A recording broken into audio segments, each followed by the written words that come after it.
Yeah, we can do this. Yeah, we got it. It's Yeah, not hard. I'm like, wait. yeah, Agriculture, chemistry, business, yeah. health and sciences. I'm like, we have all that. We have all that in the community. Plus, care for fellow human beings. Actual care. Like, because we're at the bottom. Because, like, just fixing things for us means everything's good for everybody. You can't tell me that history hasn't proven that. Y'all couldn't get this shit together in this country until we got you. You couldn't get the capital that you claimed till we got you. You couldn't get the music pumping the way you needed it to sell records, to go country to country, to get shit going till we made that shit. And they're like, oh shit, what are they playing? How are they playing that? Hey yo, Elvis. Hey yo. I know you really didn't do shit in the war and you just made a bunch of racist propaganda films, but can you just go copy them and then like bring it back over here and just like create rock and roll? And the Black community is like, what? Nah, we've had that for decades. Decades. And yo, let's talk about amazing, just real quick, amazing women guitarists. Talk about Elizabeth Cotton, you know, amazing guitarist from North Carolina. Okay. She didn't record until later in her 60s. Fuck, I'm really high right now, and I'm really. Yeah, I know. It's all right. It's all right. Folks still buy heads, but music history it's the best part is that on top of it being Pride Month, I think for me the greatest thing is that it's Black American music appreciation. Billie Holiday. How did I forget Billie Holiday? Yeah. Yeah. Like, but like this month in all is like to support and push Black music, because like it started it all, and honestly what it's done for cannabis culture, let's not even talk about it. You know what I mean? Like it's done so much. So I final question for you, because like we don't want to just rant and harp on all of the things that are negative about it. We just want to speak and point to the reality of what we could do to fix it. Because if we don't express it, if we don't talk about it, how, as my mom would always say, closed mouths do not get fed. Closed mouths don't get fed. Yeah, so I'm not shutting up about nothing, but I also understand that you are not going to give me space to speak because you really don't care what I have to say. So for the people that care, thank you for watching. Thank you for tuning in. You know what I'm saying? But like, what is an ideal response that a company can take to show that they actually support the community? Like, what do you need to do? Like, besides, as we pointed out, hire people of color, give us like actual positions where you listen to what we have to say. But like, what else do you see I502 could do? Yeah, what the I502 can do is, first off, like we just pointed out, hire Black people. When you hire Black people, and actually not just hire Black people, but put them in positions where they can make decisions for the company, then you're going to have a huge culture shift. You're going to have people actually wanting to target, not even target, because I'm sorry, that was my marketing brain, but people who are able to be in community with their own community that wants to be engaged, and their own community is probably the most progressive community there is when it comes to defining brands. Like, if your consumers define who you are, because you can make a product, but if your consumers want to use it in a totally different aspect, that's on them, you know? Like, it absolutely is. So if these companies want to really make sure that they're helping Black people, they need to actually help Black people. They need to move out of the way. They need to say, hey, maybe these licenses are too expensive. Maybe we should actually make things free, because the more that they keep pushing this profit over people mentality in cannabis, it's going to just be bastardized like every other industry, and the amazing medical properties that cannabis has is going to be completely forgotten about, because we're pushing so much technology right now. We're we're blasting faster than we ever thought we could think about cannabis. And when it's going to be the same good old boys club that's defined every other industry that sucks, redefining an industry that we've made amazing on the underground, it's just going to be like another Macklemore situation. Yeah, and I hate it. I hate it. I hate that I can see it, and I hate that I can see it happening, which is why T.B.C exists, because like I have to talk about it. But and that's why we created the Discord community, because if you talk about it too much on any social media, they'll pull you down. They'll shadow ban you. They pause and delete your videos. So it's like you these networks exist, they're just super private, and I'm okay with that, because not everybody should be invited to the damn cookout. If we're not cool, you don't get an invite. That's just how it is. If we're not cool, you don't get an invite. And that's not a plight against you. I just don't know you, and we haven't been able to come to a way that we can vibe together. Because I'll invite anyone to my cookout. But if it's for a cookout for me and my people that I'm in community with, then I'm only going to invite my community. And it's nothing against you. Just maybe you don't vibe with them. Maybe you should learn how to vibe with people better. Another thing that I would say is, you brought up a really good point about talking about these things. If we were able to coordinatedly, I don't know if I just made up that word, if we made a more coordinated effort to actually say like, hey, this is a place I want to like air my experience because I've been harmed, and because racism is allowed in America. You can call. At my previous job, I was my coworker would say "Durka Durka" to me all the time, and when I brought that up, it was allowed. And they were like, "Well, we spoke to him, and we don't, we did what we did." And it's like, what did you do? You just spoke to him? Like, that's fucking racist. I told him many times to stop saying that to me. I shouldn't have to go so many times of having to experience someone saying racist shit, because in other places around the world, people would really get hurt for being a racist and being marginalizing a group. When you marginalize certain groups, sometimes that can cause that puts you in danger.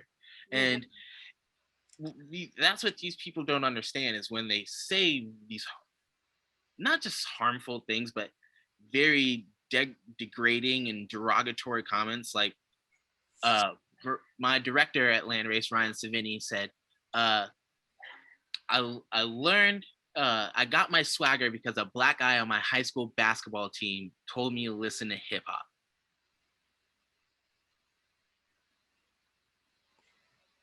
Who said you got swagger? Who said that? Who said you had swagger? I don't give a fuck what you listen to. Third off, why the fuck are you telling me? Fourth, you're lucky we're at work. Because like, there's a really big thing like in the South, like fighting words. Like fighting words is a real thing. That's why like I don't think up here they understand it. It's like you really have absolutely not. That is not a concept that really goes down, especially, and it's weird because Washington State has like Mortal Kombat laws. Like if you like bump into somebody, like you want to go and they're like, yeah, let's go, and you start fist fighting, the cops aren't going to break it up, but like I guess the winner of the fight goes to jail. Like one of you have to spend the night in jail. But like I bring this up because like for that to exist on law, but so many people not understand like the things that like the respect that is required in other places, the stuff that you will fight about, you know what I mean, in other places, like it's just not comprehensible here. Like that like kind of standard of ethics, I would say I accept like, racism in the South a lot easier. It's more palatable because they understand that, like, and they're like, okay, we're gonna fight. Like they're ready for that. Everybody has their place in the South, but when that happens, and it's not that segregation was a good thing, but when everybody had focused on their own communities, you solved your own problems. Up here, when everybody is secretive about how they actually feel, right? Uh, it comes out in the microaggressions, where in the South, like, if people don't fuck with you, they will let you know. Whether 100. you agree with that or not, that's up to you and what was said in at that moment. But you don't have to fuck with everybody, and that's okay. But you do need to live in community and make sure that you're not causing harm to people. Basic respect. So when I walk in the room and say good morning, regardless of how you feel, you say good morning back, because that little thing, that's fighting words right there. Now, for me, like, you don't have to say good morning, but like, like when people are in the room and they acknowledge you, like, yo, they're giving you space, like welcoming you, like, just be kind. Like, it niceness is obligation. Kindness is an actual act. So there's two ends to that, because like if I'm in my space, Mhm. yeah, that's perfectly like if I'm in my space, I am in control of that. You know what I mean? But in the workplace, that, you know what I mean? There's two separate concepts. Like, as much as I do not want to say anything to anybody on a regular, or or have those conversations, I'm at work, so I will speak to you. And I tell people, at work we do work. If we're not talking about work, and you don't know how, and this is why I don't like talking to most people at work, because a lot of people don't have the emotional or intellectual capacity to have these very nuanced conversations. Oh, did it freeze? Yeah, like sometimes I feel like the conversations Okay. conversations get too hot. It gets Yeah. too hot, and the internet hates it. Exactly. So the issue with that, it's like, when you don't talk about work, you're not talking about progressing things. It's not that you're talking about, like, hey man, I haven't noticed the diversity here. Can we get some more, like, more people that look like me? And then everyone's gonna say, can we just get some more people that look like me? And then we get so many more people that aren't white. So we have so many influences of different methods of problem solving and going about living your lives. But at work, I'm there to do work. I'm not there to be friends. We're there to do a job. Maybe later on we could potentially be friends after work. Mm-hmm. Possibly we might be able to have a smoke. That's cool. But that's the issue up here. I've noticed as well in the 502 is this false sense of family at every job. Is everyone has to be like talking to everybody and know what's going on. It's like, I don't have to tell you what's going on in my life. That's totally okay. That's totally okay. Educate me on this job. That's why I'm here. I want to know more about this industry. But the more we talk about friendships, and I I don't want to hear about it. I think it's because like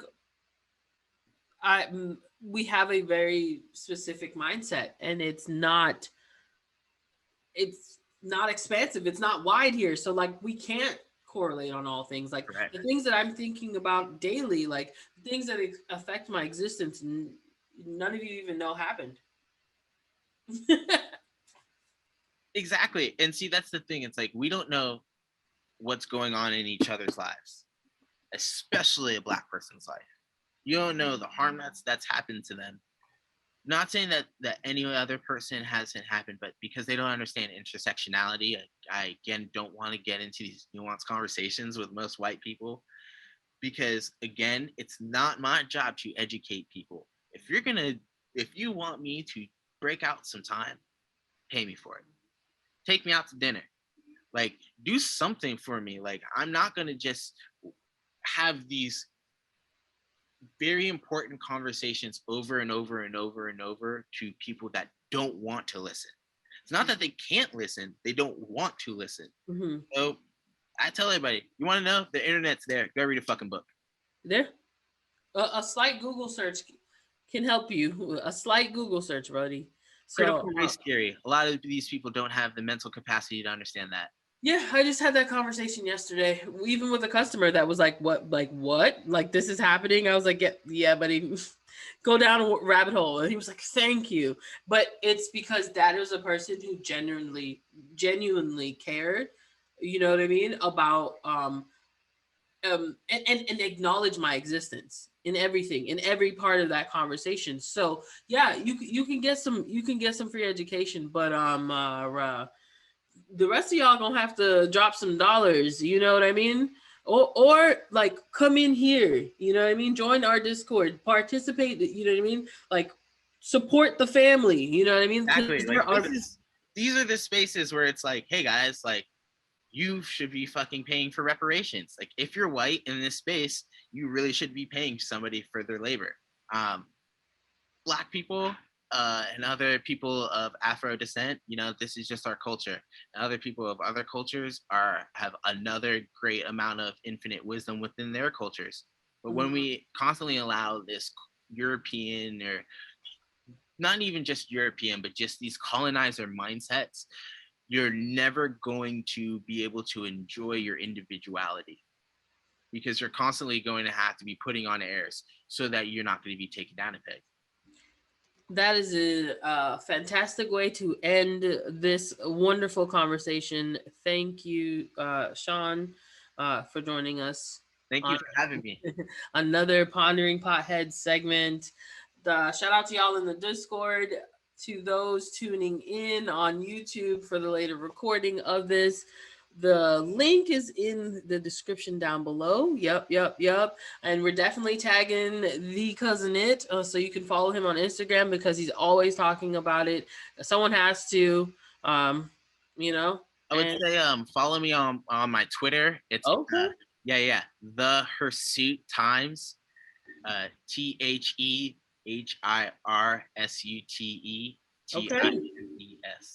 We gonna get you a follow. You be out here.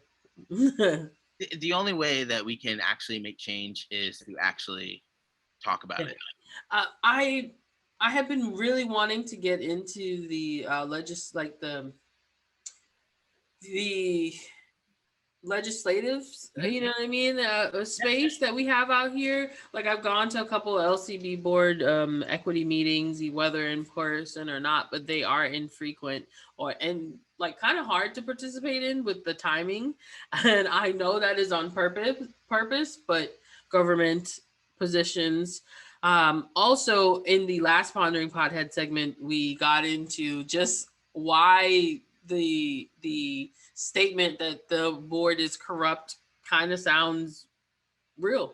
It is. No, it's 100% real. When it's a bunch of non-blacks, maybe one token that they're like, they check the boxes, right?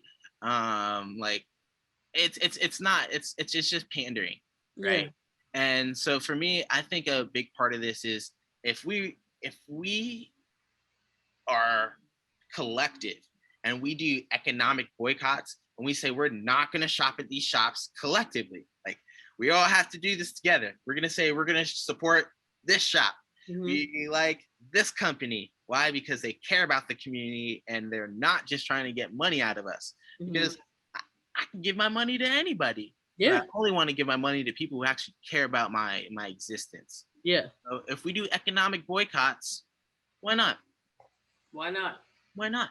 Why not? Oh, and we need to get rid of this like excise tax. It's up to 47%.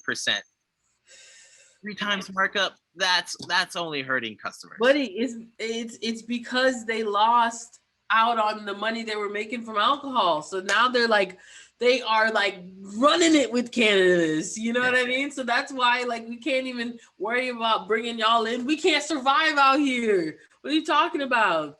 There's not enough money. Of course there is. Of course there is. It's made up. Of course there is. And the weed can only, you know what there isn't enough of? Good weed. There's not enough of good weed. That's the commodity. Is there's too much mediocrity. Too much mediocrity. White mediocrity. We're coming for you. All right, my guy. Let's get out of here. Everybody out there, stay baked. Smoke it up. Peace. Peace.